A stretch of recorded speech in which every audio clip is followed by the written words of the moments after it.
Hey guys, Omar here, and I am back with another knife review. And before I get started, I want to do some shout outs for some people that have actually supported my channel. First off, I want to thank the Knife Beater. Knife Beater is a fantastic mentor of mine. He's been helping me out on how to do my channel, so I really appreciate that. He actually does a lot of like regular knife reviews and knife discussions. And then there's Mr. Sharp. Mr. Sharp does some fantastic things with Victorinox. And then there's Waster64. Waster64 does fantastic stuff on zero tolerance, and he also does a lot of the videos for the Kershaw budget knives. So if you're looking to get a Kershaw budget knife, you might want to check out his channel. He does fantastic work on those. Soaring Eagle Outdoor Adventures is another one I like. And there's also Dr. Frunky. Dr. Frunky's a lot of fun. Dr. Frunky likes to do videos on knife reviews in general, but he also does a lot of these really cool videos with the modifications to their knives, giving the knife a different spin, a different look on it, so you might want to check his channel out. And I have 3 new subscribers. I want to make sure I mention their names. That would be John Lee Smith, Sean Liu, and the newest subscriber, Trap Town. So I want to appreciate everybody's support for that. So let's go ahead and get into the video. So this is the Zero Tolerance 801 Blackwash Titanium Blackwash Flipper. And this knife is actually the first generation release of this knife, so it's not necessarily discontinued. This particular version of the knife is discontinued, but you can still get the knife, but the knife that you'll be getting does not look anything like this.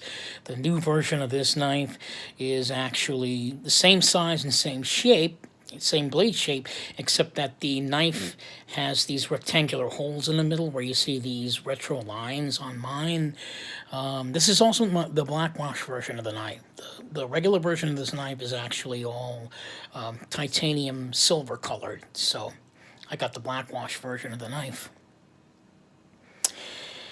So before we begin, let's go ahead and do some size comparisons so you can get an idea what this knife actually looks like up against other knives that you may be familiar with. This is the Zero Tolerance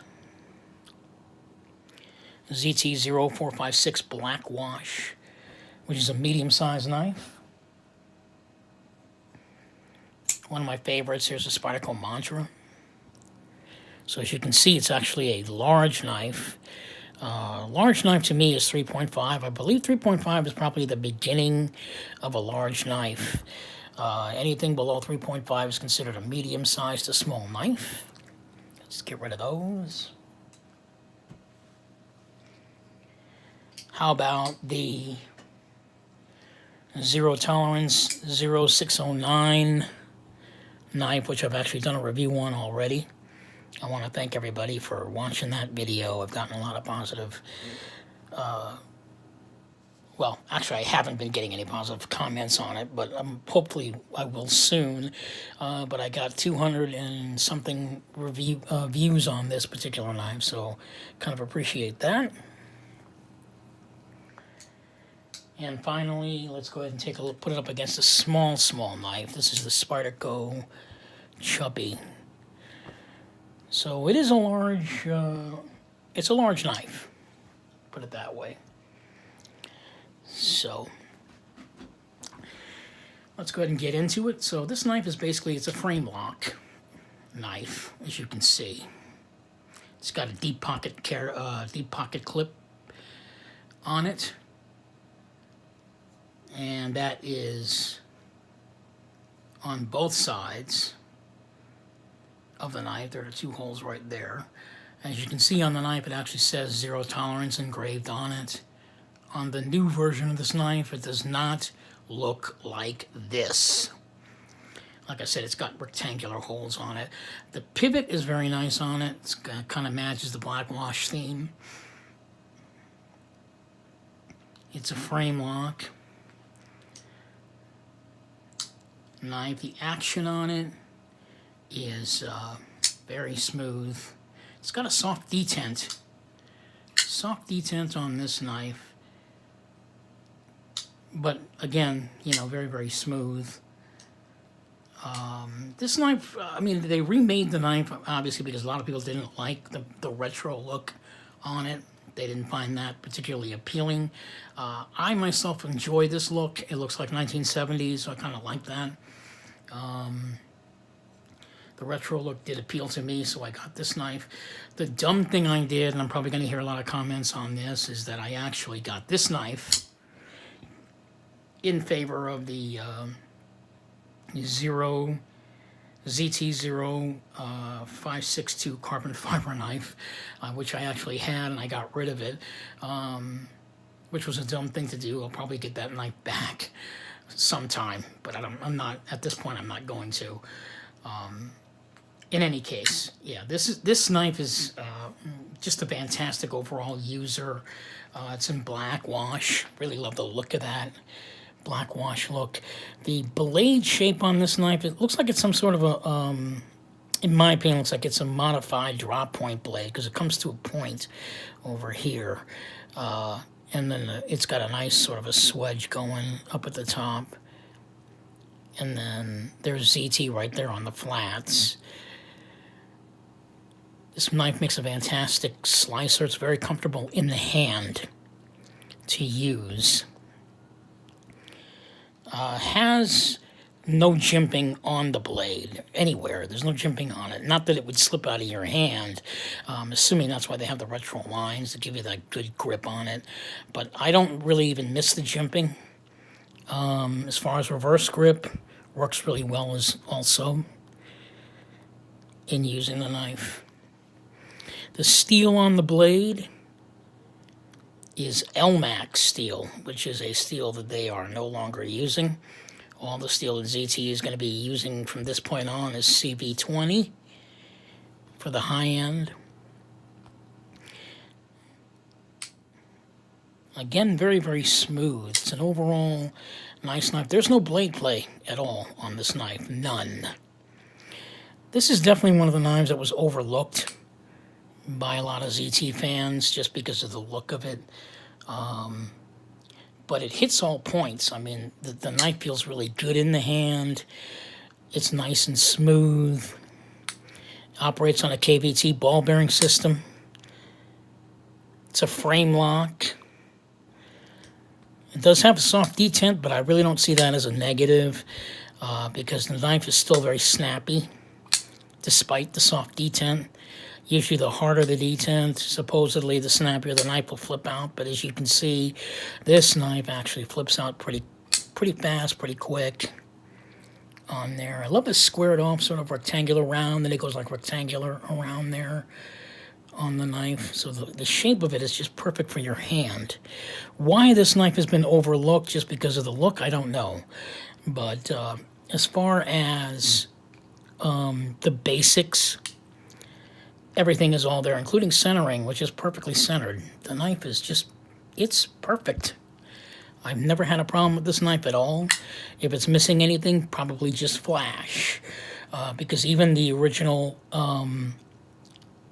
silver titanium version of this knife is pretty, you know, it looks pretty bland, actually. But as a user, using a knife, it's fantastic. As soon as the Zero Tolerance 0562 carbon fiber knife came out, for some reason, this knife was just completely forgotten and overlooked by a lot of the ZT fans, even though they, you know, people that do have it are fairly happy with it. I haven't had too many, other than the looks, I haven't seen too many videos on here where anyone actually said that the knife doesn't perform the way they expect it to. That's not the case here. In this case, just a really good knife that was completely overlooked by ZT in favor of other knives that were probably flashier. And that's probably what happened, is that they started making better looking knives with the same basics that this knife has got, where it had the nice smooth action, where it was a frame lock, the detent was really good, it had nice snappy action. So that was, by the time that this knife had come out, when this knife came out, it was right around the time where the basics were still being tested, I think, in my opinion, by a lot of ZT users. Once they got the 0562 carbon fiber knife came out, they just realized that the price, as soon as they hit that price point, which is right around $200 for the knife, all the basics were already there. So it was no longer, they didn't, they automatically expected that, the basics to be there on all the knives from that point on, and that's basically what happened. And then this knife just kind of fell off the radar. And then, of course, I believe in 2015, Zero Tolerance revisited this knife and reworked the knife with the rectangular shapes in them. And then they changed the steel from a super steel down to S35VN, which is still a good steel. But in this case, I have the Elmax version, which is why I decided to keep it. I've been using this knife for quite a while. I mean, it's just a fantastic knife as far as using it. And I am kind of sorry that it didn't get a lot of attention. It's a Todd Rexford design, in case I forgot to mention that. As you can see, Todd Rexford made this knife. Todd Rexford also made, in case you guys didn't realize it, he also made the Kershaw Injection 3.5. So that's another, this is actually a budget folder, so this knife you can actually pick up anywhere between $19.99 and, like, I've seen it as low as like as low as like $10 for this knife. And this knife has also got smooth action as well. I mean, it is just ridiculous with the smooth action. But it is a budget folder with the HCR MOV13 on there, as opposed to Elmax. So I guess the point of this video is, if you are looking, and you could probably still get this knife on eBay and blade forums and places like that, if you are looking for a really good, solid knife, I highly recommend the ZT-0801, the first generation version, because you're getting a super steel with the Elmax on it. If you can find a blackwash version, get the blackwash. Otherwise, there is nothing wrong with the silver titanium version. There's also a completely blacked out version. They also released it in a copperhead version with M390 steel on it. So it's been through several changes and several versions. This is the one I chose because I really love the blackwash look on it. And so there you have it, the Zero Tolerance 801 Blackwash. Let's have another shot of look at the box. There you have it. And again, it is just a fantastic, good manual folder with snappy action, great centering, cuts really well. In fact, while I have it, why don't we go ahead and do a couple of paper cut tests for you.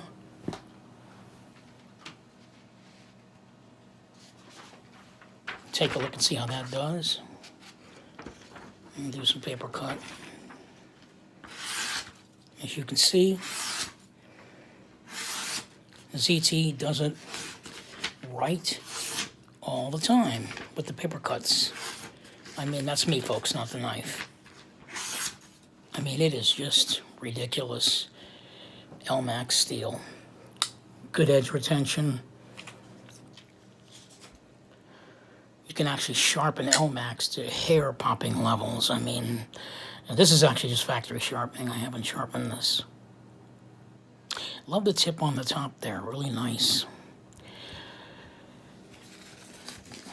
So there you have it, in case you're looking for a really good folder. And this folder, you can get this knife priced anywhere between $150 to $225. So the newer second generation probably costs a little bit more than that. But there you go, 801 Blackwash titanium flipper. One of my favorites, overlooked by other knives. One last shot.